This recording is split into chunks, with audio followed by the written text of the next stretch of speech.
What if I told you that everything you've been taught about death is just the beginning of the story?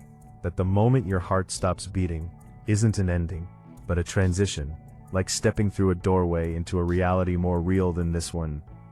We live in a culture obsessed with the hustle, with building legacies, with accumulating wealth and status. But when you strip it all away, when you're lying on your deathbed, none of that matters. What matters is what happens next. Ancient sages in India wrote about this moment thousands of years ago. The Vedas and Upanishads contain maps of the soul's journey after death so detailed, they read like a cosmic GPS. And here's the mind-bending part. Modern physics is starting to ask the same questions. What is consciousness? Does it survive the death of the brain? Today we're going to explore the Vedic answer to this ancient mystery. Not as a religious dogma, but as a profound philosophical framework that might just change how you see life, death, and everything in between. If you're ready to explore the unknown, you're in the right place. Hit that subscribe button, and join this journey into the depths of consciousness. Let's be honest, most of us don't think about death. We avoid it. We bury it under Netflix binges, career goals, and endless scrolling. But deep down, the question gnaws at us. Is this all there is?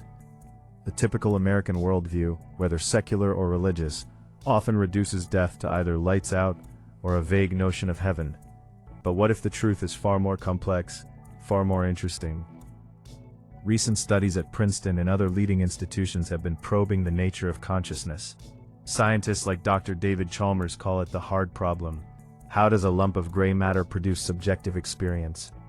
And some researchers are beginning to ask a provocative question. Is consciousness confined to the brain, or does it exist independently? The Vedas, composed thousands of years before neuroscience existed, had an answer. They called the eternal self, Atman, the conscious essence that animates the body, but is not reduced to it. And they described death not as annihilation, but as a transition of this conscious entity from one vehicle to another. Think of it like this. You're driving a car. The car gets old, breaks down, and eventually stops working. But you, the driver, don't cease to exist. You simply get out and find another vehicle, or maybe you take a different form of transportation entirely. So if the soul doesn't die with the body, where does it go? What determines its destination? The Vedas have a surprisingly detailed roadmap. Let's dive into the ancient wisdom. The Vedas and Upanishads describe the soul's journey after death in vivid detail. But to understand it, we need to start with two foundational concepts: karma and reincarnation. The Bhagavad Gita, one of the most profound philosophical texts ever written, puts it simply. As the embodied soul continually passes in this body, from boyhood to youth to old age, the soul similarly passes into another body at death. Bhagavad Gita 2:13. Think about that. You're not the same person you were when you were 5 years old. Your body has completely changed. Every cell replaced. Yet you know you're still you. There's a continuity of consciousness that persists through all these physical changes. Death, according to this view, is just another change, the biggest one of all. Karma is the law that governs this process. It's not punishment or reward from a judgmental God. It's simpler and more elegant than that. Every action produces a reaction. You reap what you sow. Your thoughts, words, and deeds create a kind of energetic signature. At death, this signature determines the nature of your next experience. If you've lived a life of kindness, generosity, and wisdom, your consciousness will naturally gravitate toward higher, more pleasant realms. If you've lived a life of cruelty, greed, and ignorance, the opposite occurs. It's not judgment, it's gravity. The Upanishads tell the story of Nachiketas, a young boy who confronts Yama, the Lord of Death, and demands to know the secret of what happens after we die. Yama, impressed by the boy's courage, reveals the ultimate truth. The soul is not born, nor does it die. Unborn, eternal, permanent, and primeval, it is not destroyed when the body is destroyed. Katha Upanishad. This is the core teaching. The soul is immortal. It's not created at birth, and it's not destroyed at death. It's eternal, like a wave in the ocean. The wave appears and disappears, but the water, the essence, remains. The Vedas describe two main paths for the soul after death: the northern path and the southern path. The southern path is for souls who still have strong attachments and unfulfilled desires. They may go to the Chandraloka, the realm of the moon, where they enjoy the fruits of their good deeds. But this is a temporary stay. When their merit is exhausted, they return to earth and take birth again. This is the cycle of samsara: birth, death, and rebirth. The northern path is for those who are spiritually awakened. These souls are guided by divine beings as they ascend through higher realms. They go to the realm of Brahma, the Creator, and eventually attain moksha, liberation from the cycle of rebirth. But there's an even higher possibility: immediate liberation. The Upanishads say that for a soul who has fully realized its true nature, a jivan mukta, there's no journey to make. At the moment of death, they merge with the Supreme Brahman instantly, like a drop of water returning to the ocean. Now, this might sound like ancient poetry or religious mythology, but here's where it gets fascinating. Modern science is beginning to echo these ideas. The problem of consciousness remains one of the greatest unsolved mysteries in science. The dominant materialist view says consciousness is produced by the brain, that when the brain dies, consciousness ceases.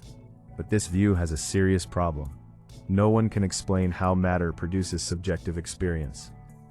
Some scientists are starting to explore alternatives. What if consciousness is fundamental, like space and time, and the brain is more like a receiver or transducer of consciousness, rather than its source? Consider near-death experiences. Millions of people around the world have reported remarkably similar experiences, leaving their bodies, moving through a tunnel of light, encountering deceased loved ones, feeling a profound sense of peace and unity. Skeptics argue these are just hallucinations caused by a dying brain. But here's the problem. Some NDEs occur when the brain is clinically flatlined, no electrical activity at all. How can a brain with no activity produce such vivid, coherent experiences? Quantum physics introduces another provocative idea: non-locality. In the quantum realm, particles can be entangled, connected in such a way that changing one instantly affects the other, no matter how far apart they are. Albert Einstein called it spooky action at a distance.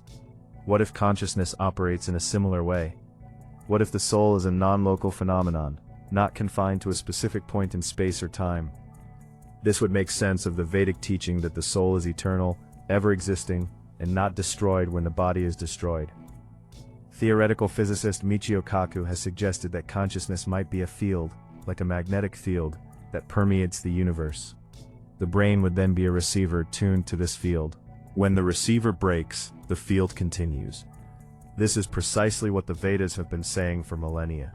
Consciousness is universal, not personal. The individual soul is like a drop of water from the ocean. At death, the drop returns to the ocean not as an individual, but as part of the whole. As neuroscientist Christoph Koch puts it, the brain is a dynamical system, but consciousness is not the brain. It emerges from the brain, but it's not identical to the brain. Okay, this is all fascinating, but you might be asking, how does this help me right now? I've got bills to pay, a job to keep, and relationships to manage. Here's the truth. Understanding the soul's journey isn't about preparing for death, it's about living life more fully. 1. It eliminates the fear of death. If you know that you are not your body, that your essence is eternal, the fear of death begins to dissolve. You stop living in a state of anxiety about the future, and start being more present. 2. It transforms how you treat others. If you know that every action has a reaction, that you'll experience the consequences of your treatment of others, you start treating people with more compassion and respect. You stop seeing others as other, and start seeing them as fellow travelers on the same journey. 3. It changes your relationship with your career and achievements. You start to see your work, your status, and your wealth as tools for spiritual growth, not ends in themselves. You stop chasing external validation and start focusing on internal development. You ask, what am I learning? How am I growing? How am I serving? 4. A simple daily practice. Each morning, take 5 minutes to reflect on this question. If I died today, would I be satisfied with the person I've become? This isn't morbid, it's liberating. It helps you prioritize what truly matters. Here's a practice you can try. Find a quiet place, close your eyes, take 3 deep breaths. Ask yourself, who am I, beyond this body and mind? Sit with the silence. This simple practice connects you to your eternal essence, even for a moment. The ancient sages of India didn't see death as an enemy. They saw it as a teacher, the ultimate initiator into the mystery of life. They understood that the fear of death is the source of all other fears, and that by confronting it, we liberate ourselves. The Vedic tradition offers a map of the soul's journey that is rich, complex, and profoundly hopeful. It suggests that we are not accidental blips of consciousness in a meaningless universe, but eternal beings on a vast evolutionary journey. The goal isn't to escape life, but to live it so fully, so consciously that when death comes, you're ready to move on to the next adventure. So, what do you think? Is the soul eternal, or is it just a byproduct of brain activity? Have you ever had an experience during meditation, a dream, or a near-death moment that made you question your own mortality? Drop your thoughts in the comments below. I read every single one. If this video resonated with you, please give it a like. It helps more people find this content. And if you're ready to explore the unknown with us, subscribe to Nature and Soul and turn on the notification bell so you don't miss the next video. In the next video, we'll dive even deeper. What does quantum physics have to say about the soul's journey? We'll explore the intersection of science and spirituality in ways that will blow your mind.